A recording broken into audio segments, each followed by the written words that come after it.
조갑제 TV 시청자 여러분 안녕하십니까. 2025년 3월 14일 오후 4시 5분입니다.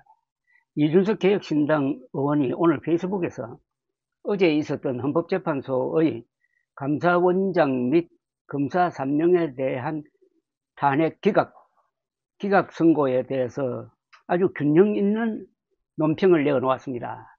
저는 우리나라 정치권에서 말과 글이 되는 두 사람이 있다면 이는 한동훈 전 국민의힘 대표와 이준석 개혁신당 의원이라고 생각을 합니다. 말과 글이 된다는 것은 정치인 자격이 있다는 겁니다. 정치는 말과 글로 하는 겁니다. 말과 글로 유권자를 설득해서 그것을 표로 만들고 그 표가 모이면은 권력이 되는 것입니다. 이준석 의원의 페이스북 글은 제가 몇 차례 소개해 드렸습니다만은 이 글쓰기, 논술 고사의 하나의 텍스트가 될 만합니다. 제가 소개해 드리겠습니다. 감사원장과 검사 3인에 대한 탄핵소추안에 대해 헌법재판소가 전원일치로 기각 결정을 내렸습니다. 현재의 현명한 판단을 존중합니다. 애초에 무리한 탄핵인 만큼 기각은 예정된 수순이었습니다. 소추 사유가 모호하다고 헌법재판관들에게 직접 지적받을 정도로 검사 탄핵안은 누더기 탄핵안이었습니다. 저와 개혁신당은 처음부터 이런 점을 지적해왔고 결국 민주당으로 인해 우리는 불필요한 사회적 비용만 지불하게 되었습니다.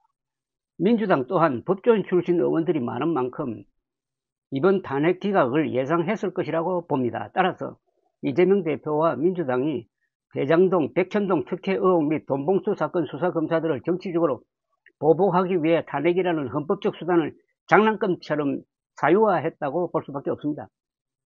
민주당이 정말 탄핵 기각을 몰랐다면 무능이고 알았다면 대통령과 함께 나라를 어지럽히는 공범입니다. 이처럼 민주당과 국민의힘은 반복되는 기행으로 서로의 지지율을 높여주는 적대적 공생관계를 이어가고 있습니다. 파블로프의 개처럼 탄핵만을 외치는 이재명 민주당이 계몽령 운운하는 윤석열 국힘에게 오히려 힘을 실어주고 있는 것입니다. 이제는 이러한 공생관계를 끊을 때가 되었습니다. 부정선거 망상에 빠져 군경을 사유화하여 계엄령을 발동한 대통령, 검찰에 대한 원한으로 또 다른 망상에 빠져 탄핵을 사유화하는 이재명 대표 모두 정치권에서 퇴출되어야 할 대상입니다. 이 대목이 핵심이고 이준석 의원만이 할 수 있는 이야기입니다. 그러니까 윤석열, 이재명 다 정치권에서 사라져라. 그 역할을 하겠다고 지금 대통령 출마 준비를 하고 있는 이재명 의원입니다. 전 세계가 AI 시대를 대비하고 미래 먹거리가 무엇인지 논하고 있을 때 우리는 계엄령과 줄탄핵, 젠비디아라는 정근대를 살아가고 있습니다. 퇴행적 기행은 민주당과 국힘이 반복하고 있음에도 그로 인한 사회적 비용은 국민들이 지불하는 악순환이 반복되고 있습니다. 다가오는 조기 대선에서는 정치라는 식탁 위에 계엄과 탄핵이라는 썩은 반찬이 아니라 규제 혁파, 성장 동력 발굴, AI 선도국가와 같은 싱싱한 반찬을 내어놓을 지도자가 필요합니다. 사법의 시대가 아니라 과학의 시대가 열려야 합니다. 이 메시지도 근사하네요. 사법의 시대가 아니라 과학의 시대가 열려야 합니다. 불행하게도 여당과 제1야당에서는 그러한 지도자를 후보로 내놓을 능력조차 없어 보입니다. 조기 대선이 열린다면 양당 모두 망상에 빠진 후보자들을 내놓을 것이고 국민들은 또다시 정치를 외면하게 될 것입니다. 저와 개혁신당은 양당의 기행 속에서도 차분히 미래를 준비하겠습니다. 구시대의 낡은 아젠다가 아니라 새시대의 개혁 아젠다를 발굴해 국민과 함께 앞으로 전진하겠습니다. 양당의 적대적 공생관계를 깨는 퍼스트 펭귄이 되어 정치를 정상화하겠습니다. 아울러 오늘 권영세 국민의힘 비대위원장이 헌재에서 어떤 결과가 나오든 승복하겠다고 말씀하셨습니다. 그 잣대가 윤석열 대통령 탄핵 심판 결과에도 그대로 적용되어야 할 것입니다. 허술한 탄핵에 대한 이번 기각 결정은 헌정 질서를 교란하여 반드시 탄핵되어야 마땅한 사람에 대한 헌법적 정의를 분명하게 세워줄 것입니다.